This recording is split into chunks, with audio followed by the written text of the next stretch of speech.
Salam sejahtera, puji Tuhan kita dapat berkumpul di sini.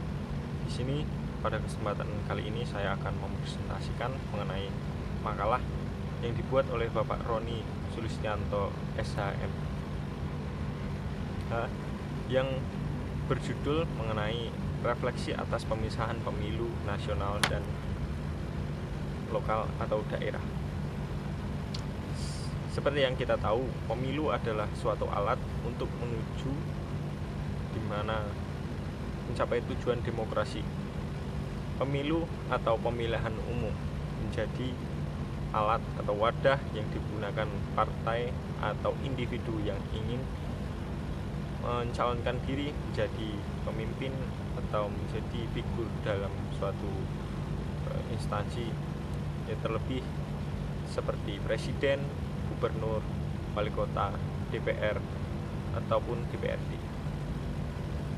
Tingkatan pemilu tentu banyak tergolong menjadi dua, yaitu menurut saya pemilu tingkat nasional dan tingkat daerah atau lokal.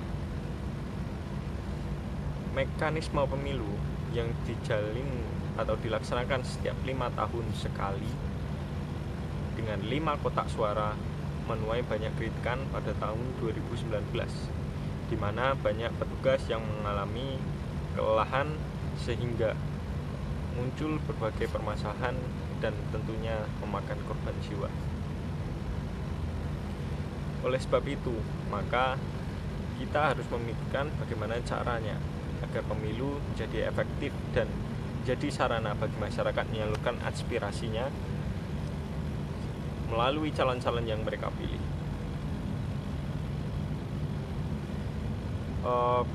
Pada makalah ini kita bahas bahwa potensi di mana pemilu tidak berjalan baik itu banyak, yaitu beban kerja petugas KPPS yang terlalu banyak.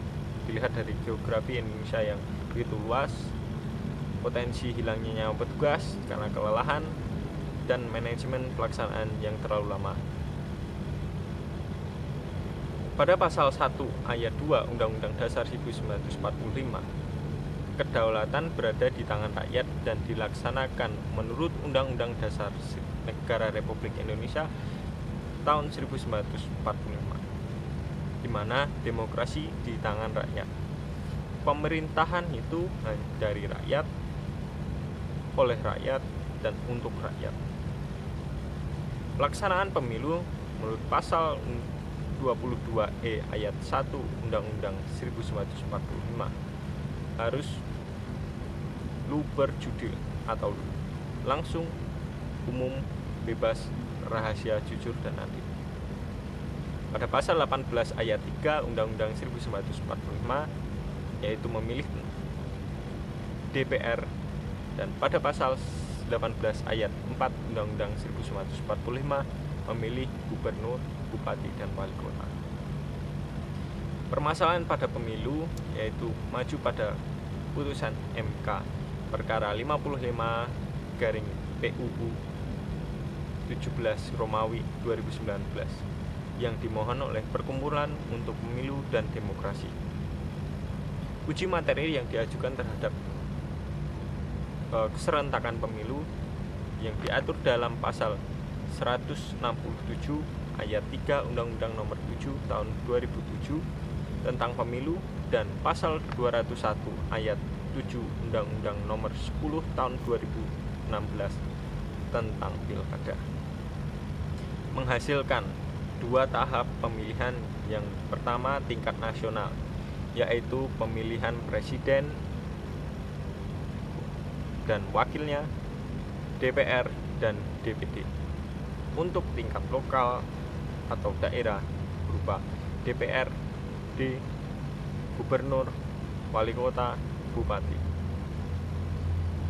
Hasil itu dapat mengurangi potensi di mana beban kerja pada petugas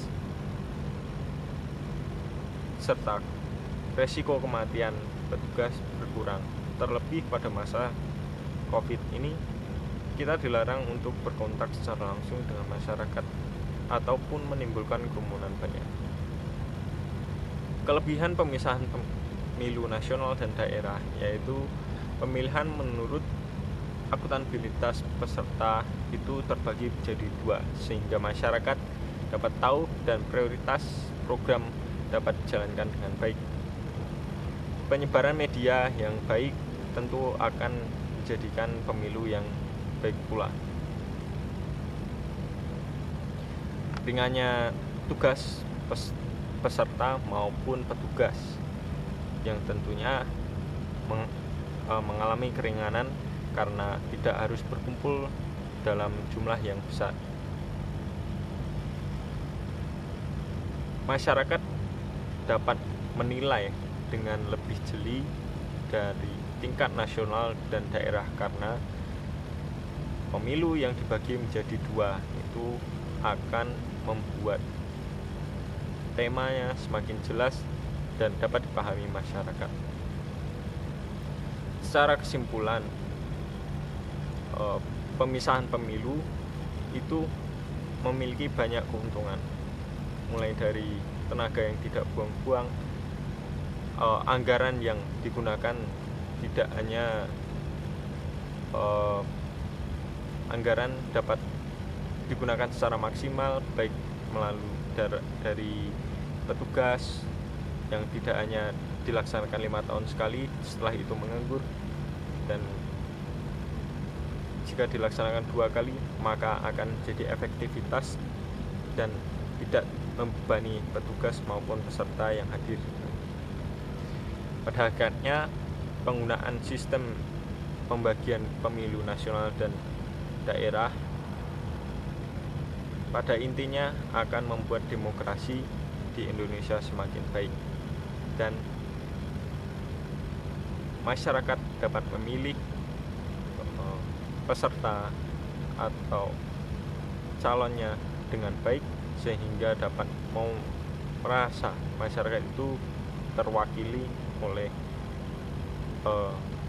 yang mereka pilih. Sekian presentasi dari saya. Bila ada kesalahan mohon maaf. Wassalamualaikum warahmatullahi wabarakatuh.